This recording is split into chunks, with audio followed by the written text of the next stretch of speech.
नमस्कार, आप देख रहे हैं एवन उत्तराखंड और मैं हूं आपके साथ आयुषी गुप्ता। बुलेटिन की शुरुआत करेंगे इस वक्त की हेडलाइंस के साथ।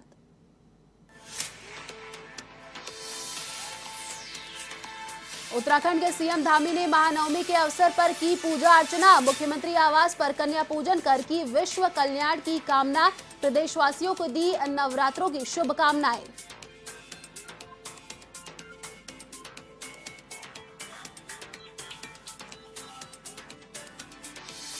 धनौरी के लाल जवान सोनित कुमार को दी अंतिम विदाई। सीएम धामी ने पार्थिव शरीर पर पुष्प चक्र अर्पित कर दी श्रद्धांजलि।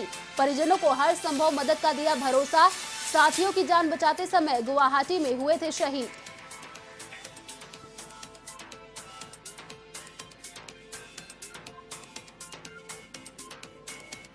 उत्तराखंड के सीएम पुष्कर सिंह धामी का बड़ा ऐलान। कोरोना काल में मृत्यु होने पर राज्य सरकार देगी मृतक के परिजनों को 50,000 रुपए की आर्थिक सहायता।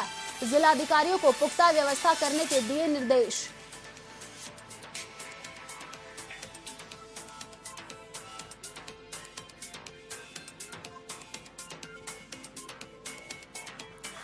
उत्तराखंड के संस्कृति मंत्री सतपाल महाराज ने की कई घोषणाएं। लोक कलाकारों को चयनित कर जारी करेंगे पहचान पत्र। सभी प्रकार की सुविधाएं दिलाने का होगा प्रयास।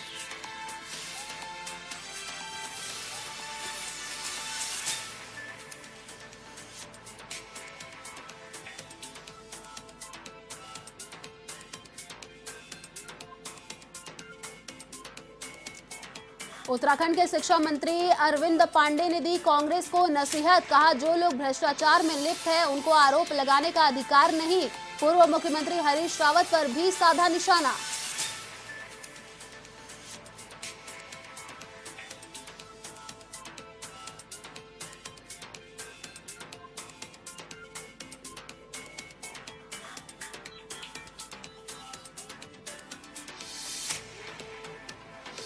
और अब खबरें विस्तार से। उत्तराखंड के मुख्यमंत्री पुष्कर सिंह धामी ने महानवमी के अवसर पर मुख्यमंत्री आवास पर विधि विधान से पूजा अर्चना की और कन्या पूजन कर विश्व कल्याण की कामना भी की। साथ ही कन्याओं को भोजन भी कराया।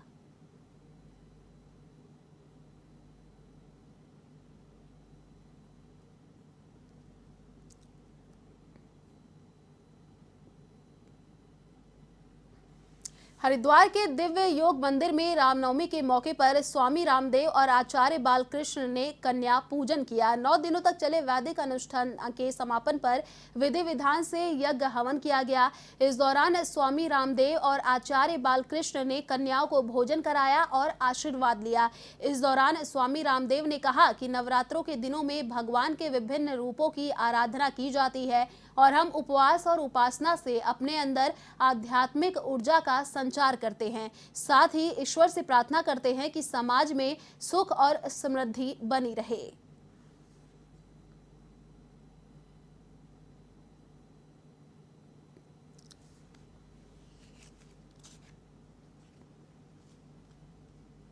असुरत्व कृपा देवत्व की, अधर्म पर धर्म की, पाप पर पुण्य की विजय का पर्व है। और इस देश में सब प्रकार का अधर्म है, पाप है, आतंकवाद है, महंगाई, गरीबी, भूख, बेरोजगारी, गरीबी है। ये सारे पाप नष्ट हों और यह देश फिर से भगवान राम और कृष्ण का भारत बने, हमारी वीर वीरांगनाओं, ऋषि ऋषिकाओं के सपनों का भारत बने। और इस सब के लिए हम सब मिलकर के पुरुषार्थ करें, यही आह्वान करते हैं। भारतीय हिंदू सनातन वैदिक परंपरा में नवरात्रों की बहुत महत्ता है। कल विजयदशमी है। नवरात्रों में शक्ति के रूप में हम देवी के रूप में परमात्मा को स्मरण करते हैं, उपासना करते हैं। हमने भी यज्ञ अनुष्ठान करके 9 दिन तक गायत्री पुरस्करण किया, यज्ञ किया। और आज जो भी हमारे संस्थान के भाई बहन हैं और हमारे जो छोटे बच्चे हैं, कन्याएं हैं, बेटियां हैं, उन लोगों को हमने कन्या पूजन करके उनको प्रसाद अभी दिया है। नवमी के अवसर पर ऋषिकेश से करीब 25 किलोमीटर दूर सिद्धपीठ मां कुंजापुरी मंदिर में श्रद्धालुओं की भीड़ दर्शनों के लिए उमड़ पड़ी। मौके पर सैकड़ों श्रद्धालु ने मां कुंजापुरी के दर्शन कर अपनी मनोकामना पूरी करने के लिए मन्नतें मांगी। मान्यता है कि मां कुंजापुरी माता के मंदिर में जो सच्चे दिल से प्रार्थना कर मन्नत मांगता है वह शीघ्र पूरी होती है। वैसे तो पूरे वर्ष श्रद्धालुओं का आवागमन मंदिर में बना रहता है, लेकिन नवरात्रों के समय पर यहाँ भव्य मेला लगता है। खास बात यह है कि मंदिर परिसर में गढ़वाल का प्रसिद्ध वाद्य यंत्र ढोल दमाऊ की आवाज भी सुनने को मिलती है।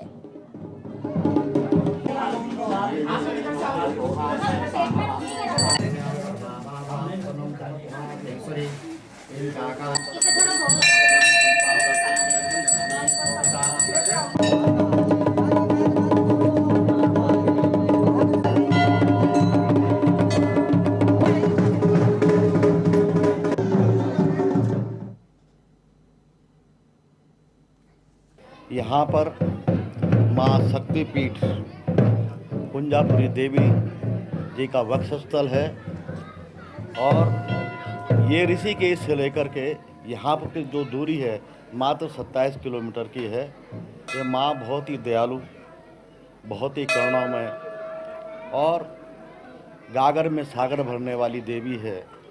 जब भी कोई श्रद्धालु बड़े प्यार से पुत्र बन करके इससे अरदास करता है तो उसकी मन इच्छा पूरी होती है। उत्तराखंड के सीएम पुष्कर सिंह धामी ने बड़ा ऐलान किया है और कहा है कि कोरोना काल में कोरोना से मृत्यु होने पर राज्य सरकार मृतक के परिजनों को 50,000 रुपए का मुआवजा देगी। सरकार यह आर्थिक सहायता राज्य आपदा मोचन निधि से देने जा रही है। सीएम ने कहा है कि राज्य सरकार वैश्विक महामारी कोविड-19 से जान गंवाने वाले लोगों के परिजनों के साथ खड़ी है। आपको बता दें कि मुख्यमंत्री आवास पर अंतर्राष्ट्रीय आपदा जोखिम न्यूनीकरण दिवस पर आयोजित कार्यक्रम में मुख्यमंत्री ने जिलाधिकारियों को इसकी पुख्ता व्यवस्था सुनिश्चित करने के निर्देश दिए। उन्होंने जिलाधिकारियों को आवेदन के 30 दिन के भीतर पीड़ित परिवार को मुआवजा उपलब्ध कराने के भी निर्देश दिए।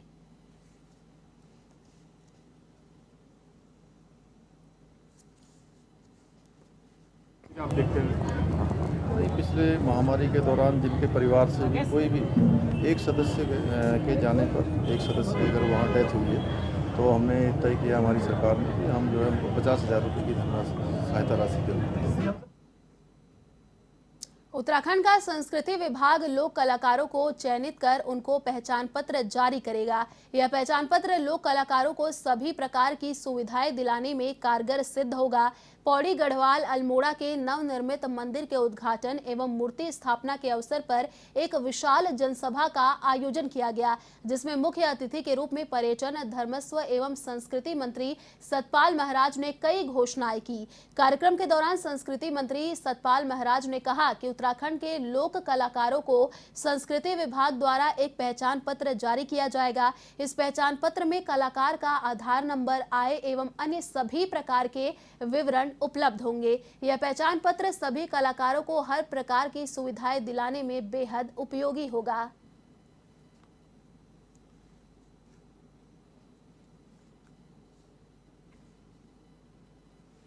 आज सिद्धपीठ कालिंगा में यहाँ आकर के कुमाऊं और गढ़वाल का संगम हो रहा है और विशाल जन समुदाय यहाँ पर आया हुआ है और सब यहाँ पर सांस्कृतिक कार्यक्रमों का आनंद ले रहे हैं।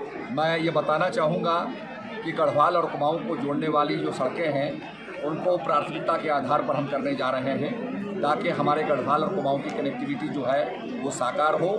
इसके साथ साथ विकास के बहुत से काम जो पानी की पेयजल योजनाएं हैं उनको हम साकार कर रहे हैं। कई छोटी बड़ी सड़कों को हमने स्वीकृति प्रदान की है और इस क्षेत्र के अंदर इसको पर्यटन के मानचित्र पे हम लाए हैं। मुख्यमंत्री पुष्कर सिंह धामी ने गुवाहाटी में अपने कर्तव्यों का निर्वहन करते हुए शहीद हुए ग्राम धनौरी निवासी जवान सोनित कुमार सैनी के घर पर जाकर उनके पार्थिव शरीर पर पुष्प चक्र अर्पित कर श्रद्धांजलि दी। मुख्यमंत्री ने दिवंगत आत्मा की शांति और शोक संतप्त परिजनों को धैर्य प्रदान करने की ईश्वर से कामना की। इस दौरान मुख्यमंत्री ने कहा कि शहीद के परिजनों को राज्य सरकार द्वारा हर संभव मदद दी जाएगी। इस दौरान कैबिनेट मंत्री स्वामी यतीश्वरानंद, विधायक प्रदीप बत्रा और सुरेश राठौड़ भी मौजूद रहे।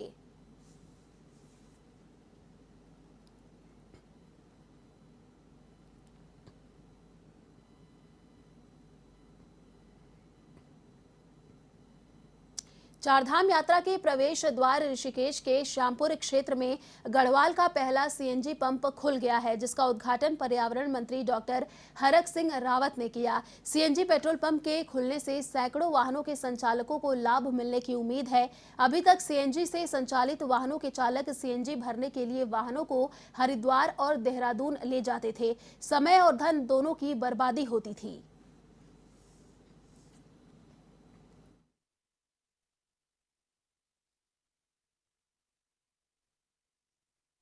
ऋषिकेश चार धाम का मुख्य पड़ाव है और यहीं से मैं सोचता हूँ कि चार धाम की यात्रा शुरू होती है। और ऋषिकेश में इस तरह सीएनजी का पहला पेट्रोल पंप की शुरुआत होना, ये निश्चित रूप से यात्रा के दृष्टिकोण से भी, यात्रियों के दृष्टिकोण से भी और ऋषिकेश के लोगों के लिए भी बहुत फ़ायदा है। और विशेष करके जिस तरह और पर्यावरण को सुरक्षित रखने के लिए हमारी जिम्मेदारी है और मुझे खुशी है कि क्योंकि मेरे पास पर्यावरण मंत्रालय भी है और पर्यावरण मंत्री के रूप में जब मैं इस सीएनजी पेट्रोल पंप का शुभारंभ कर रहा हूँ। हल्द्वानी पहुंचे कैबिनेट मंत्री गणेश जोशी ने यशपाल आर्य और विधायक संजीव आर्य को लेकर कहा कि उनके आने और जाने से पार्टी को कोई फर्क नहीं पड़ेगा। Bharatiya Janata party cadre base party है। भारतीय जनता पार्टी का कोई भी विधायक कभी कांग्रेस जैसी पार्टी में नहीं जाएगा। गणेश जोशी ने कहा कि प्रधानमंत्री नरेंद्र मोदी और मुख्यमंत्री पुष्कर सिंह धामी के नेतृत्व में प्रदेश में लगातार विकास कार्य हो रहे हैं, जिसका नतीजा है कि आज जनता का रुझान भारतीय जनता पार्टी के पक्ष में है।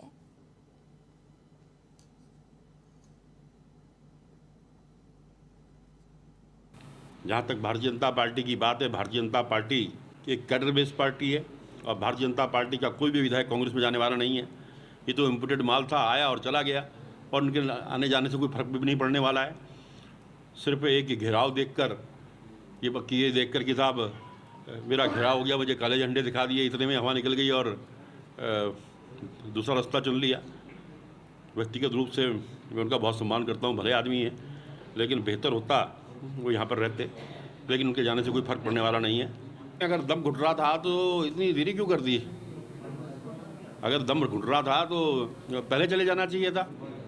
4.5 साल, 4.25 साल आपने पूरी मलाई खाई और अब आपका मलाई गले में अटक गई। उत्तराखंड के शिक्षा मंत्री अरविंद पांडे ने कांग्रेस को नसीहत देते हुए कहा कि जो लोग भ्रष्टाचार में लिप्त हैं वो दूसरे को कुछ भी कहने का अधिकार नहीं रखते हैं। उन्होंने पूर्व मुख्यमंत्री हरीश रावत पर निशाना साधते हुए कहा कि जिन्होंने कहा था कि जितना चाहे भ्रष्टाचार कर लो, मैं आंखें बंद कर लूंगा, वो दूसरों को क्या कहेंगे।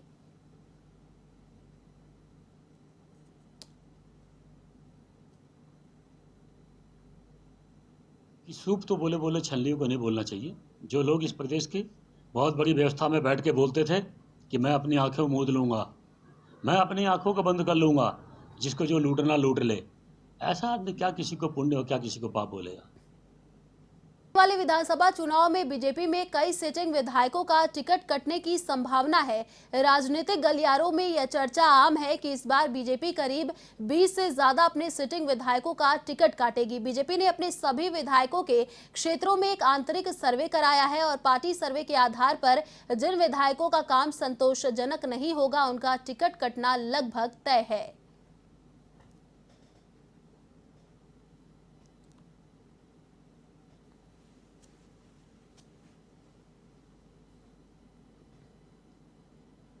भारतीय जनता पार्टी के सिंबल पर चुनाव लड़ा हुआ और जीता हुआ व्यक्ति भारतीय जनता पार्टी का कार्यकर्ता है। जो मेरे एक सामान्य कार्यकर्ता पे फॉर्मूला लागू होता है, वही तमाम लोगों पे फॉर्मूला लागू होगा।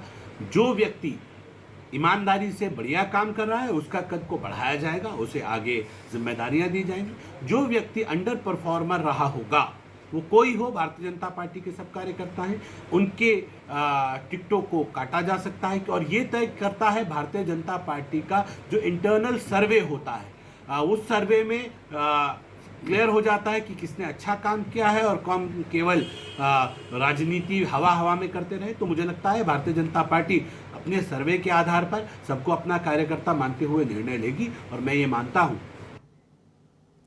बाजपुर कोतवाली में आगामी त्योहारों को लेकर अमन कमेटी की बैठक आयोजित की गई, जिसमें क्षेत्र के गणमान्य लोगों से कोविड-19 के नियमों का पालन करते हुए त्योहार मनाने की अपील की गई।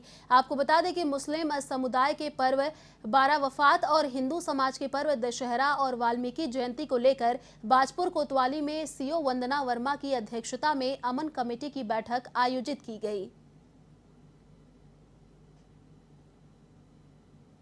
अभी दशहरे का पर्व है, फिर वाल्मीकि जयंती और बारावफात, तो इन्हीं सबको लेके हमारे शहर के सभी गणमान्य व्यक्तियों को बुलाया गया था और व्यापार मंडल को भी बुलाया गया था, रामलीला कमेटी के सदस्यों को भी बुलाया गया था और सबको ये निर्देशित कर दिया गया है कि कोविड के नियमों का पालन करते हुए ही त्योहारों को मनाया जाएगा और साथ ही साथ शहर में पूरी व्यवस्था, कानून व्यवस्था आदि बनाए रखने में भी ये लोग हमारा सहयोग करेंगे और किसी भी प्रकार की सोशल मीडिया पे कोई अफवाह आदि का कोई समर्थन ना करें, बिना जाने बिना उसकी पड़ताल किए। कोई भी छोटी से छोटी परेशानी होती है तो पुलिस से तत्काल संपर्क करें। उत्तराखंड में लगातार एक तरफ डेंगू का प्रकोप बढ़ता ही जा रहा है, वहीं जसपुर में वायरल का प्रकोप बढ़ रहा है।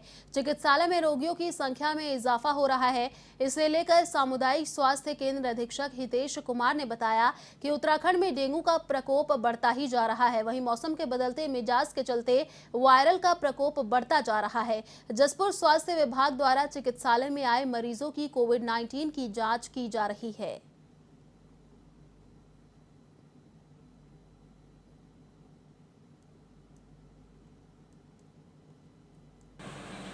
कोविड की जांच कराई जा रही है लगातार, तो कोविड की जांच तो नेगेटिव आ रही है और इसके अलावा डेंगू की भी हम जांच करा रहे हैं, मलेरिया की भी जांच करा रहे हैं, तो वो भी नेगेटिव आ रहे हैं। लेकिन बुखार है, बुखार के मरीज आ रहे हैं और इस समय जो है हमको मच्छरों से थोड़ा सावधान रहना है और बदलते मौसम से थोड़ा सावधान रहना। कोई हमारे यहाँ बहुत ज़्यादा बड़ी संख्या में मरीज नहीं आ रहे हैं, लेकिन थोड़ी सी संख्या बड़ी है मरीजों की, बुखार वालों की। पूरे प्रदेश भर में धान खरीद 1 अक्टूबर से शुरू हो गई है, तो वहीं जिला उधम सिंह नगर के जसपुर में भी सरकारी क्रय केंद्रों ने धान की खरीद शुरू कर दी है। वहीं किसान बिल पास होने के बाद अब अपना अनाज सीधे मंडी लेकर पहुंच रहे हैं। मंडी में धान के लगे इन ढेरों से साफ अंदाजा लगाया जा सकता है कि किसान अपनी फसल निजी काश्तकारों और निजी राइस मिलों को छोड़कर सीधे मंडी लेकर पहुंच रहे हैं। और ये 15 जनवरी तक हमारी धान खरीद चलेगी। इसमें हमारा यूसीएफ हो गया, एनसीसीएफ, पीसीएफ और खाद्य विभाग के मिला करके कुल 247 क्रय केंद्र खोले गए हैं, जिन क्रय केंद्रों को 3.5 लाख एमटी का लक्ष्य इस बार दिया गया है। और हमारे जसपुर केंद्र में ही हमें इस बार 80,000 कुंटल का टारगेट मिला हुआ है, जिसमें कि हमारे यहाँ पे 3 सेंटर खोले गए हैं और लगभग 3100 कुंटल की आज तक हमने किसानों से खरीद कर ली गई है। फिलहाल इस बुलेटिन में इतना ही। देश और दुनिया की तमाम बड़ी खबरों के लिए देखते रहिए A1 टीवी। नमस्कार।